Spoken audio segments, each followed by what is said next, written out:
Hey everybody, it's Joel Tappan here, and this is the Vassal module for NATO, The Cold War Goes Hot, the new designer signature edition from Compass Games. And this, if you have the Victory Games edition from the 1980s, this is a substantial update to that game. The graphics have been completely revised and redone. The order of battles have been revised and redone. And furthermore, there's two orders of battle included. You have a 1983 and a 1988 order of battle. So I thought I'd take a quick moment to show you the VASSAL module and a few of the nuances about it. This is the ball tap 83 scenario that's set up. Now I'll just give you a quick tour of the interface. Up here on the toolbar you got the markers tray. You can expand this thing by moving these drag marks around. You'll see there's tabs for NATO markers, Warsaw Pact markers, War of Nerves markers, and there you go. These you just drag and drop onto the screen. The units trays should be empty for you. These are, well, I'll explain what these look like in a moment, but this is basically where all the units initially start. If you're starting up a brand new scenario, all of the units actually begin in here, and then there's a startup routine that sets up some of the units for you.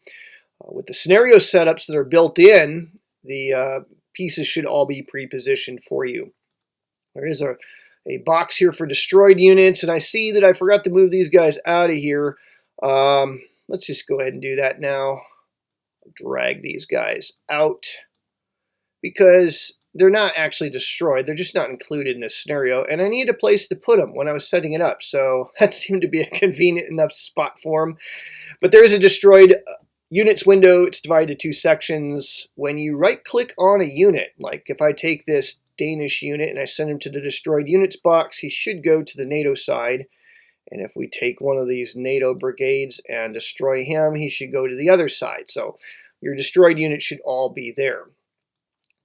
The idea in the game is that in the markers tray, you won't find your units. The units are either going to be on the map, they're going to be in the units boxes, the destroyed window here, or they're going to be on the reinforcements display. Now this has caused a little bit of confusion, perhaps because there are reinforcement displays for NATO 1983, 1988 for strategic surprise scenarios. The extended build-up 1983 and 88 is all on one display. All of these are in this window. Now there's not a ball tap display, and here's why.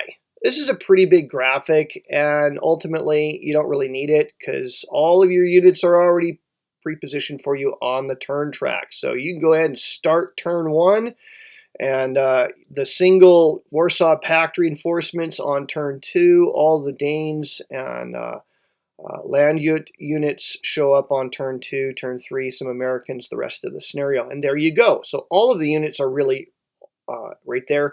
You also have some units down the strategic reserve box. So you're going to have to look at this lower right-hand corner of the map eventually to see some of your pieces. So there you go. What can you do with your units here in VASSAL? Right-click is your buddy. Right-click on him and you'll see all kinds of things you can do. You can mark a unit as disrupted, which will put a miniaturized layer on top of the game piece rather than using a marker, which some players might find cumbersome to make sure it's put on top of the exact unit that's disrupted. This marks only that unit and it makes it easier perhaps to keep track of. At least that's my design intent. You can also mark a unit as out of combat supply, which puts a miniaturized version of that marker as a layer. Out of maneuver supply over on the other side. I tried to do this in such a way so that important values on the counter are not concealed and that these don't overlap over the piece itself. So that's what's going on with those. To turn off that particular layer, just simply select it again and that will remove it. You can also remove all of the disruption by clicking on the button on your toolbar. It says remove all disruption markers from or status from NATO markers. If you do that, it'll not only delete the markers, any markers that you may have dragged out here from the tray, but it will also get rid of the layers as well. If we had, let's go ahead and take this guy here and move some of these guys around. If we had taken this guy and marked him as disrupted, and this guy here as disrupted, and I use the NATO button, you'll see it will clear the NATO status, but not the Warsaw Pact status. That is because that's done independently, and there are separate markers for those. So that's what's going on with those buttons on the toolbar. The HQs can be suppressed. So when you right click on them, there is a suppressed feature, and it works pretty much the same way, and there is a button to get rid of those statuses as well. So that's basically how those layers work. You can also clear the movement status by right-click function. You can also generate a number of markers.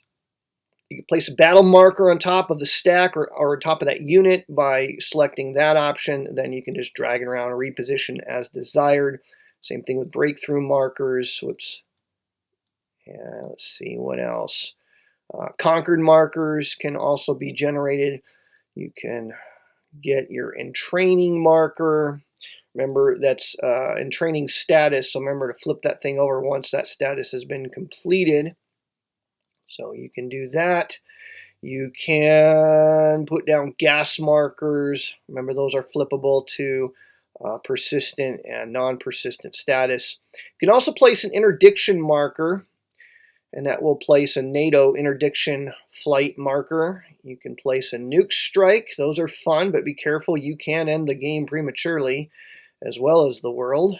You can also place a operational airstrike. Now, when NATO units do that, we thought it would be more convenient to place a Warsaw Pact marker rather than a NATO marker, because if you're right-clicking on a NATO unit, it's probably the Warsaw Pact that's doing the strike. So that's what's going on with that. Everything else is producing NATO markers, but when you're getting the OA and TA markers, it is going to produce Warsaw Pact markers. Lastly, you can do a reserve, and for the Warsaw Pact, it's a operational maneuver group, or OMG marker for I just crack up every time I see that, for the Warsaw Pact. So that's what's going on with those right-click markers. You can also obviously drag them out of here. We just thought it'd be more convenient to do that by right-click. So that's how the markers work. That's where your pieces are, your dice and everything. It's up on your toolbar. The NATO phase marker, let me show you how this works. Let me find, where is the phase track? Here we are. It's right under my nose. All right, to increase the NATO phase, you click the plus button. It will move that marker. I put entirely too much work into this routine. And so you can move it forward, you can move it backward. When it reaches 9, it should go backwards and reset. Yep. And if you're on this one and you go backwards, it should go back. So yeah, I put way too much. It's probably an hour and a half of work in making that function correctly. It works for Warsaw Pact and NATO. And so if it's there for your pleasure, enjoy. Sometimes I just horse around with some of these features in VASSAL just to see what I can get the system to do. Don't forget about your lift markers that are over on this display here. Now I'm going to show you one more thing about the game here. So I'm going to close this scenario, and I'm going to start a new one. Let's start a Strategic Surprise 1983. We'll join it as... It really doesn't matter what seat you join it as. There's no hidden information in here, so I'm going to just join it as solo. If I go in here, you'll see all the game pieces are already set up. The map is much more populated than before. Couple notes. Right now, at least, the American attack helicopter units do not have the gray stripe on them, but it obviously is the correct unit. You have the AH-1s in 1983, the AH-64s in 1988. So the markers are correct, even if it doesn't have the gray stripe. So don't freak out about that. Don't forget that you do have reforger units. They are sometimes stacked underneath things. To separate stacks, double-click. You should know that by now. If you don't, learn that, because you'll never be able to separate stacks otherwise, and the module will be quite unusable. So remember, around Berlin, there's lots of units. I've left the German border guards up on top of this. There are some important guys underneath here. So if you're thinking, where's my heavy hitters? They're hidden underneath there. You just got to look for them. Look, if you're not being diligent, you're not going to win this game. So I'm going to make you work for it. So that's where those guys are. There are helicopter brigades here for these HQs. They should be right on top of the HQs, but the way the startup routine set them up, they're kind of separated from one another. I'm going to show you a trick here. If you double click on a stack in VASSAL, it separates slightly. And then when you click on separate units, you can just see that individual unit. That's how you drag it out of a stack and so forth. So let's say I put this guy back. He's going to go on top of the stack. I'm going to show you a really cool trick to rearrange your units. If you have selected a single unit, so not the whole stack, just a single unit, and you use your left and right arrow buttons on your keyboard, you can cycle the positioning of that marker. So from top to bottom. Now it doesn't wrap around, so he's on top, next down, next down, next down, bottom. Okay, now to quickly move from top to bottom, you can use the up and down arrow keys. So that will cycle that. So that's kind of a nice little feature. So I'm just going to position these so that the SEGF HQ is directly underneath its attack helicopter brigade. We'll move the mouse away, put it back so you can see it. There you go. So that's just a cool little trick. Maybe you don't know that about VASSAL. These HQs, if you right click on them, you can send them to the ready box, recovery box. I've got them set up so that they can be deployed to your superior HQ rather than the box. I kind of find it cool to have my attack helos on the map itself. So if I'm playing with a physical game, I probably don't use that box. I probably just use that the HQ as its home base. So there you go. There's all your units. Now here's where you are going to need to use the reinforcements display. They are all up here. There's quite a lot of units. So be mindful of that. There is a rogue 3rd Corps HQ over here in the 1.2 edition of the module. If you're playing 1983, don't use him. And you should know the rules. The orange stripe units are only in 1988, so familiarize yourself with the rules and you're never going to go wrong. So that's what's going on with some of those. I tried to hide all of these pieces. If this distracts you terribly, you could always just, throw him into the units box. And if that still bothers you, you can, drag him off here and there. Boom. Now you don't even see him. How about that? So that's one way you can get rid of them. We'll correct that in another update. I just want to see if any other bugs show up before I do another update. I've got a couple things. I do have updated art for those AH1s and AH64s, so I can fix that. It's just a matter of updating the art in the module. Okay, one more thing.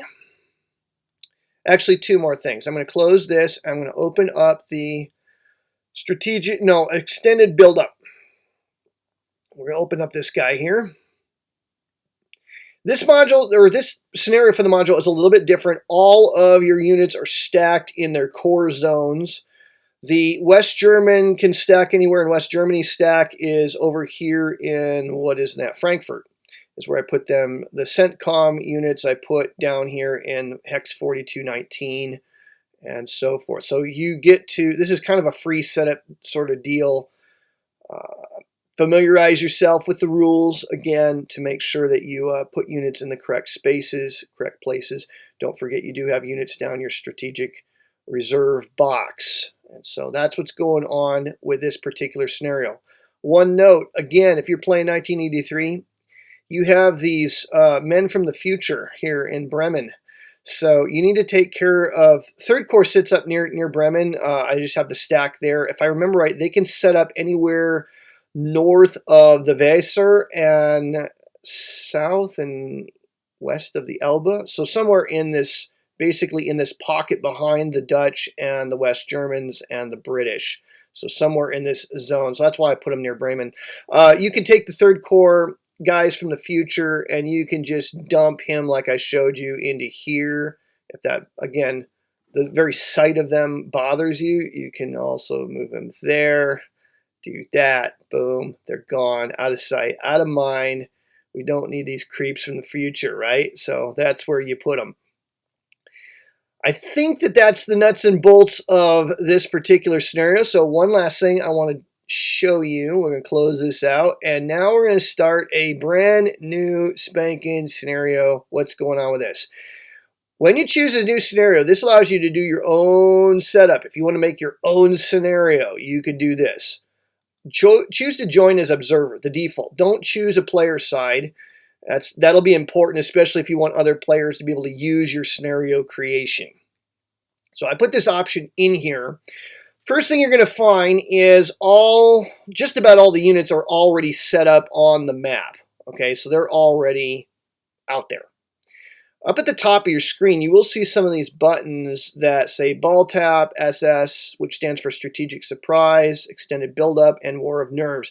These are buttons I created to aid me in setting up the scenarios. If you click the Units buttons on the toolbar, it'll open up the force pools. And so this is actually where all the units are pre-positioned. The module automatically repositions pieces on your behalf, and then all the pieces that don't have hex setup codes will be remaining in these two windows. The exception of that being, of course, units that are reserve units that do have a hex code on it, like these Belgian boys have a hex code in them, but they don't actually set up there. They reinforce to that location. So you can reposition these guys as desired for your scenario creation. Let me show you what these buttons do. If you click on Ball Tap, it's going to delete permanently from the game any unit that doesn't belong in the Ball Tap scenario. So that means just about every piece is going to disappear. So you really, unless you're doing an alternate version of Ball Tap, you probably don't want to click that button. Strategic Surprise and War of Nerves, they actually both do the same thing. I created two buttons in case I wanted to do more with them, but technically speaking, they're identical. They basically delete any game piece that has the EB notation. So like these guys here have the EB notation. That guy would be deleted if you clicked on SS, War of Nerves, buttons. If you click on EB, it simply deletes the buttons and nothing else. So let's just go ahead and do that for grins. We'll just click on EB. Boom. All the buttons for scenario creation are gone. EB units remain on the game. So let me go ahead and undo that to show you what would happen if I clicked on Strategic Surprise. Boom, you'll see a bunch of units just up and vanished. Those are all the guys with EB notations. So, and again, the buttons all disappear once you select one of those four. There are two buttons remaining, and you want to probably save these for last. I don't remember if it actually makes a difference. I suppose you could click on it first, but basically if you click on the 1983 button, it deletes all the orange stripe 1988 units. Vice versa, if you click on the 88 button, it will delete all of the gray stripe 1983 units, as well as both buttons. So just for grins here, let's click on the 1983.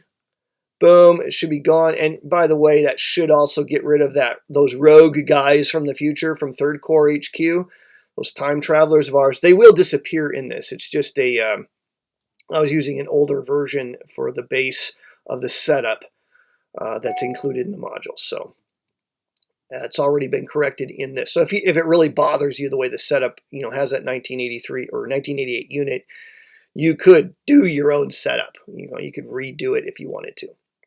So there you go. That's what those buttons are for. Then from here, you could reposition pieces as you desire if you want to create your own scenario.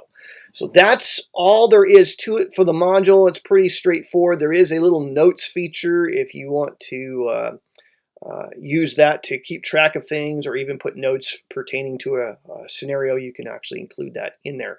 There are no charts in the module. Most of the ones you're going to need are positioned around the perimeter of the game, but there are some reasons why we want players to own a copy of the game and not just download VASSAL for free and basically make use of Bruce's hard work here without any compensation. So again, this is kind of an anti-piracy mechanic. So if you have a copy of the game, you have the copy of the charts, and you can pull those out and be able to use this module. So there you go. That's the long and the short of it. There's also some counter errata. I think Bruce has put that out there in the physical game that we have corrected in the module. I think all of that has been corrected now in the module. There is also, I think, a piece of errata. There's a missing point value to one of these cities. I can't remember if I think it's this one down here. It's one of these down here in Lower Germany. Anyways, it's missing its little #1 box. I think it's Darmstadt, but I could be wrong. I'd have to pull out the physical game. We actually did fix that in the Vassal module. So the map is, to my knowledge at this point, 100% correct as the designer intended it. So there you go. This is the Vassal module for NATO. Cold War Goes Hot. This is how you use the module, all the ins and outs of it. We'll probably add a few new features as time goes on. We'll just kind of see what players like to use and what they request before we do any further updates to it. And I'm Joel Toppin. Hope you enjoyed the video. Y'all have a wonderful day.